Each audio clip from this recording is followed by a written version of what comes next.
오늘은 이사야서 40장 1절 2절 말씀으로 너희를 위로하라 라는 제목으로 은혜를 나누고자 하는데요. 이사야는 하나님의 성령에 붙들렸고요. 그리고 하나님의 성령님의 감동하심으로 말씀을 받아 선포하였습니다.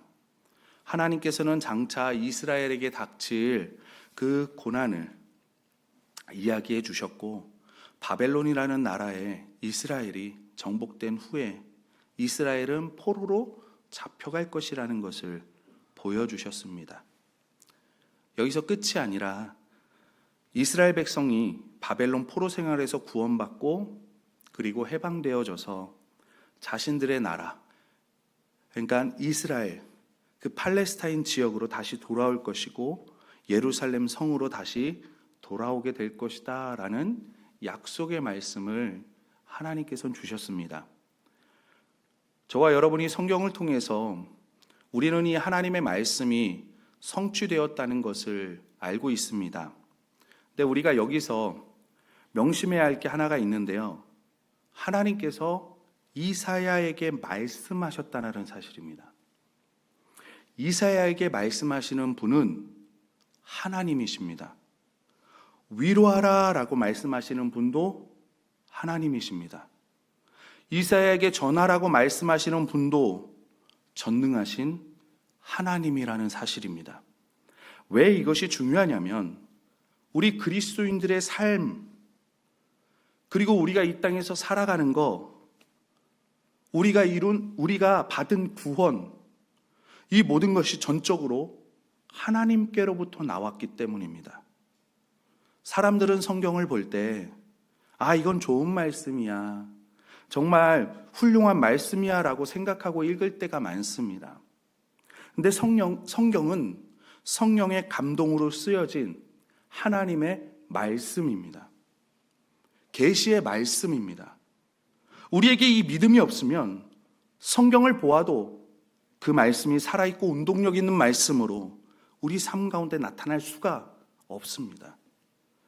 제가 어릴 때, 아니죠, 요즘에도 그러지 않아요? 사극을 보면 가끔 어명이요 하면서 말을 타고 전하는 사람이 오잖아요. 막 말을 타고. 그러면 양반집으로 들어옵니다. 그러면 그 양반은 영의정이든 좌의정이든 누구든 상관없습니다. 그 파발이 쫄병이어도 상관이 없습니다. 뛰어나와서 무릎을 꿇는 거를 우리는 사극을 통해 보잖아요. 왕이 지금 내 눈앞에는 없지만, 왕이 지금 내 앞에는 없지만 그 교지의 그 서신은 누가 쓴 거예요? 왕이 쓴 거잖아요. 파발이 그거를 읽잖아요. 읽을 때 그거를 받는 사람은 왕이 하는 말로 받더라는 거예요. 저는 그것을 생각하면서 우리가 하나님의 말씀을 받을 때 사람이 한낱 왕의 말을 받는 것처럼이라도 우리가 받고 있나? 우리가 이 말씀을 읽고 있나? 우리가 이 말씀을 묵상하고 있나? 그러면서 제가 회개할 때가 참 많이 있습니다. 여러분, 그래서 우리는 말씀을 읽을 때마다, 말씀을 들을 때마다 새겨야 될 것이 뭐냐면, 말씀은 전적으로 하나님께로부터 나온다는 것을 우리가 명심해야 합니다. 하나님으로부터만 나온다는 사실을 우리는 명심해야 합니다. 창세기에 따르면 태초에 남녀는 하나님과 바른 관계를 맺고 있었습니다. 그러나 어리석게도 하나님께 등을 돌리고 빗나가서 오늘날 인간이 겪고 있는 모든 불행을 우리가 겪고 있는 거잖아요. 그런 인간에 대해서 하나님은 사람들에게 모욕과 배신을 당하신 하나님이 사람들을 너무나 염려하여 그들을 자유케 하고 구속할 수 있는 유일한 일을 친히 행하셨습니다. 아담이 죄를 짓자 하나님이 찾아오셔서 내가 해결해 줄게, 내가 다 해결해 줄게 라고 하시면서 여자의 후손이 뱀의 머리를 상하게 할 것이다 약속하셨잖아요. 성경을 읽으면 하나님께서는 자기의 백성들에게 동일한 약속을 계속 주시고 계셨고, 선지자들을 보내어서 친히 구속하시겠다고 수도 없이 우리에게 말씀하셨습니다. 그러나 이스라엘 자손들이 줄기차게 그 이야기를 듣지만 그들은 또한 줄기차게 하나님을 떠나고 헤매며 다녔습니다. 그렇더라도 하나님은 이스라엘 백성들이 잘못된 길로 가지 않도록 그들을 막으셨습니다. 자신을 청종하지 않을 때에도 그들을 버리지 않으셨습니다. 그런 이스라엘을 보호하시는 하나님께서 오늘도 저와 여러분에게 말씀하십니다. 너희의 하나님이 이르시되 너희는 위로하라. 내 백성을 위로하라. 하나님께서 친히 보내주신 말씀입니다. 성경은 처음부터 끝까지 하나님의 이야기입니다. 우리가 명심해야 합니다. 하나님이 세상을 이처럼 사랑하사 독생자를 주셨으니. 하나님의 아들이 어린 인간으로 오셨고 인간으로 이 땅에서 사셨습니다. 고통을 참고 견디셨고 심지어 십자가에서 죽임까지 당하셨습니다. 하나님이 이처럼 아들을 보내주심으로써 여러분과 저는 구원받고 하나님과 화목해 되어서 새 생명을 누릴 수 있는 자녀가 된 겁니다. 이것은 전부 하나님께로부터 우리에게 온 겁니다. 우리가 이 자리에서 찬양할 수 있는 이유도, 예배드릴 수 있는 것도 하나님께서 우리를 긍휼히 여기셨기 때문에, 우리를 영원한 사랑의 마음으로 품어 주셨기 때문입니다. 이스라엘 백성들은 이제 바벨론의 포로로 잡혀갈 것입니다. 그렇습니다. 그건 이스라엘의 죄악 때문입니다. 그렇다고 바벨론의 포로로 가는 것이 하나님이 이스라엘을 버린다는 이야기는 아닙니다. 하나님은 바벨론에서도 일하실 것입니다. 보호하실 것입니다. 인도하실 것입니다. 포로로 잡혀가는 것이 보기에는 안 좋아 보일지 모르겠지만 하나님은 새가 알을 품듯 이스라엘을 품으셨습니다. 여러 가지 모습이지만 그 중에 하나가 뭐냐면 준비된 사람을 통해서 하나님은 품으셨습니다. 우리가 잘 아는 사람 있잖아요. 다니엘, 그리고 하나냐, 미사엘, 아사랴. 이들을 통해서 하나님은 이스라엘 백성들을 품으셨습니다. 그 후 70년이 지난 다음에 이스라엘 백성들이 가나안 땅으로 다시 귀환을 하고 그냥 바벨론에 남은 이스라엘 백성들도 있었습니다. 하나님은 그들을 버리시지 않으시고 또한 그들을 보호하시기 위해서 하나님은 모르드게라는 사람을 통해서, 에스더라는 사람을 통해서 이스라엘 백성들을 품으셨습니다. 여러분 힘드시죠? 예전에는 할 수 있었는데 지금은 힘에 부쳐서 못하실 때도 많으시죠? 너무 문제가 커서 어떻게 해볼 엄두도 나지 않을 때도 있으시죠? 포로로 끌려가는 이스라엘들 백성들처럼 삶의 터전이 무너지는 것 같기도 할 때도 있으시죠? 일어날 힘도, 부르짖을 힘도, 울 힘도 없을 때도 있을 것입니다. 혹은 여러 가지 문제, 어려움이 나를 힘들게 하고 있지는 않습니까? 기억하십시오. 하나님은 세상을 창조하신 창조주이시고 구원의 하나님이십니다. 구원은 하나님께서 처음부터 끝까지 직접 하시는 이름을 믿으시기 바랍니다. 그 하나님께서 하나님의 백성들을 위로하기를 원하신다는 것을 믿으시기를 바라며 그 위로의 은혜가 이 시간 가득하기를 소원합니다. 그리고 오늘 본문이 우리에게 보여주는 것은 이 말씀을 듣는 사람들의 상태라는 겁니다. 우리 이사야서 4장 2절 말씀 다 같이 한번 읽어보겠습니다. 40장 2절 말씀입니다. 죄송합니다. 우리 다시 한번 읽겠습니다. 시작. 너희는 예루살렘의 마음에 닿도록 말하며 그것에게 외치라. 그 노역의 때가 끝나고 그 죄악의 사함을 받았느니라. 그의 모든 죄로 말미암아 여호와의 손에서 벌을 배나 받았느니라 할지니라. 아멘. 뭐라고 말씀하십니까? 지금 이스라엘 상태는 노역의 상태라는 겁니다. 힘든 일, 어려운 때라는 거예요. 성경에서는 인간을 뭐라고 표현하냐면 노역의 때라고 말합니다. 사랑하는 성도 여러분, 평강하십니까? 여러분은 자신의 삶에서 노역이 없다고, 영혼의 평강이 있다고 말씀하실 수 있습니까? 선하고 의롭게 사는 일이 쉬우십니까? 인간의 마음 속에는 무서운 노역이 있고 갈등이 있습니다. 내 하나님의 말씀에 악인에게는 평강이 없다 하셨느니라. 여러분, 인간관계에 있어서도 노역이 있습니다. 안식이 없고 조용하지 않습니다. 사는 것 자체가 투쟁이라고 느껴본 적은 없으십니까? 경쟁이라고 느껴본 적은 없으십니까? 전쟁이라고 느껴보신 적은 없습니까? 치열하게 산다고 느껴보신 적은 없습니까? 어렵습니다. 버겁습니다.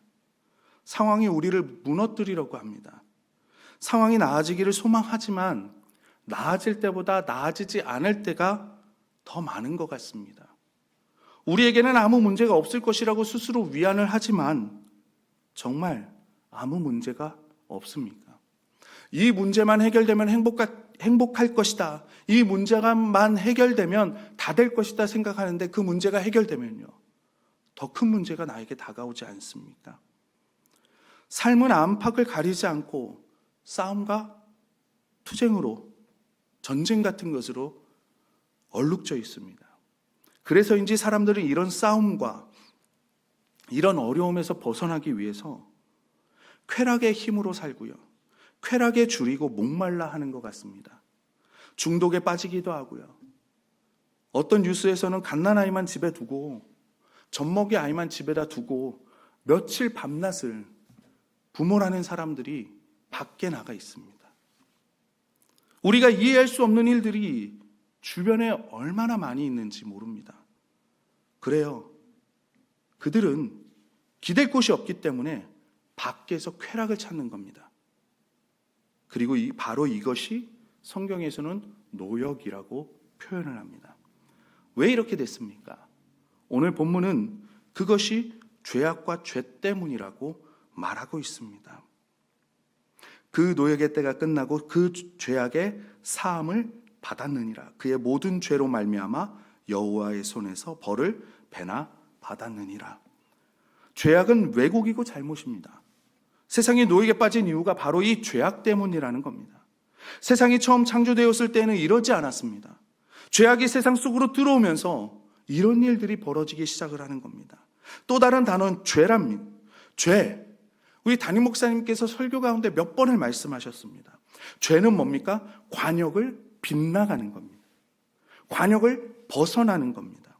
화살을 쏘는데 관역에 명중하지 못하고 빗나가 버리는 게 죄라는 거예요.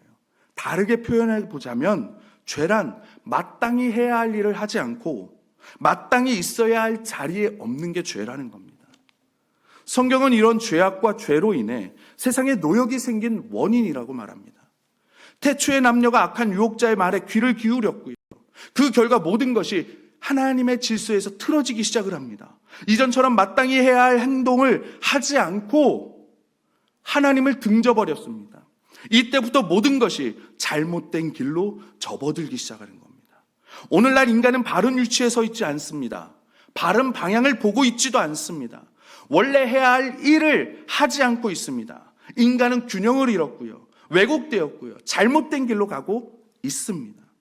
죄악과 죄라는 원인 때문에 세상의 삶이 현재 우리가 경험하고 있는 이런 모습이 되었다고 성경은 말씀하고 있습니다.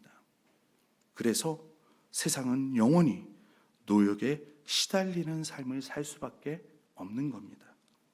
그렇습니다. 이것이 노역입니다. 그것이 우리의 삶을 누르고 있습니다. 성경이 가르치는 것은 하나님과 바른 관계를 회복하지 않는 한 계속 이런 상태로 살 수밖에 없다고 우리에게 가르치고 있습니다.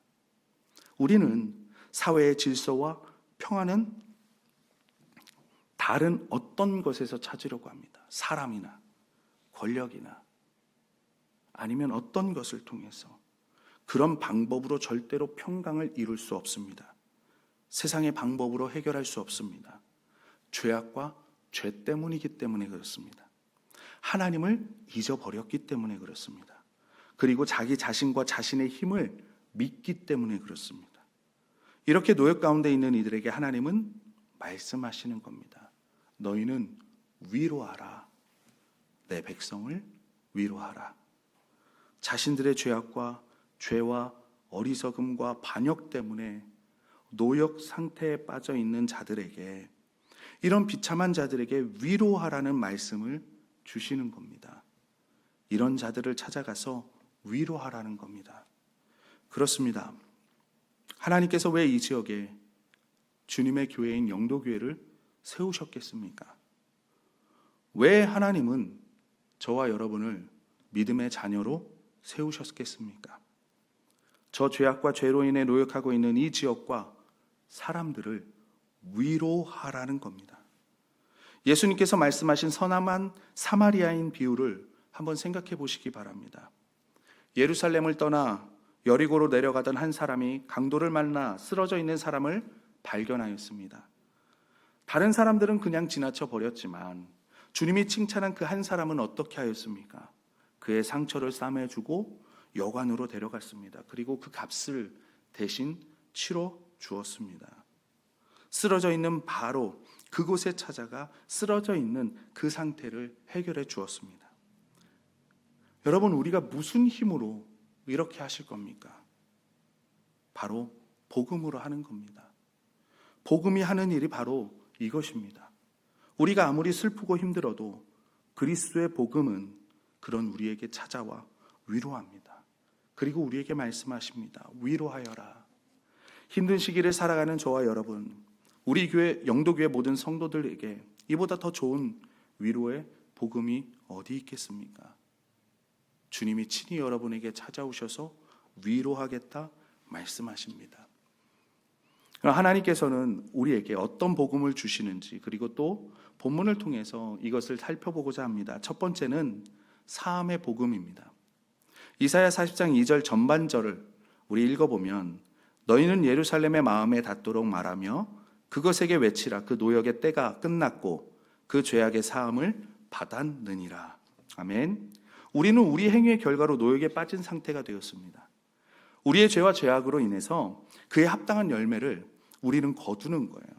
이러한 노역에서 벗어나 구원을 경험하는 첫 단계는 뭐냐면 그 죄를 해결하는 겁니다. 뒤죽박죽 그리고 엉망진창이 되어버린 노역의 상태에 빠져 우리는 실패한 삶을 살아가잖아요.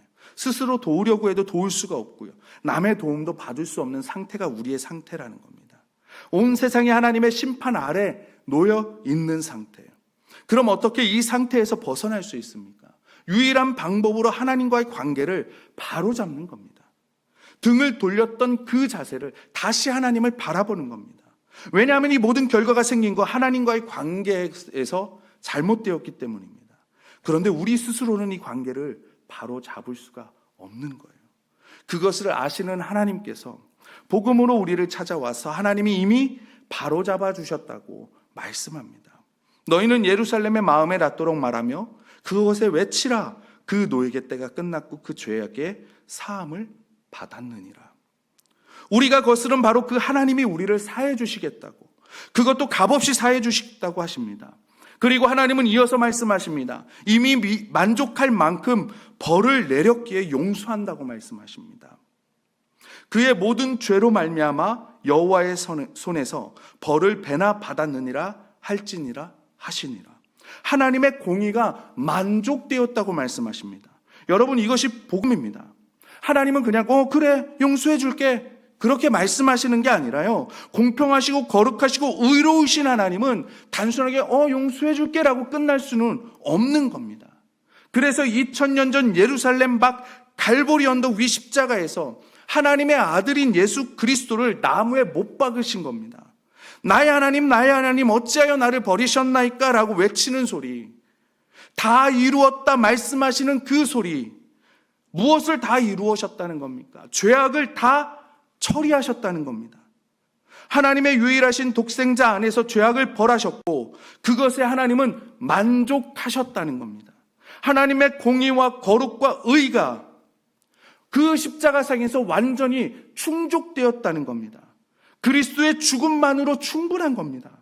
우리의 죄는 이미 처리가 되었습니다. 우리의 죄는 사함을 받았습니다. 예수님의 피로 다 씻겼습니다. 그랬기 때문에 하나님이 사함과 용서를 선언하시는 겁니다.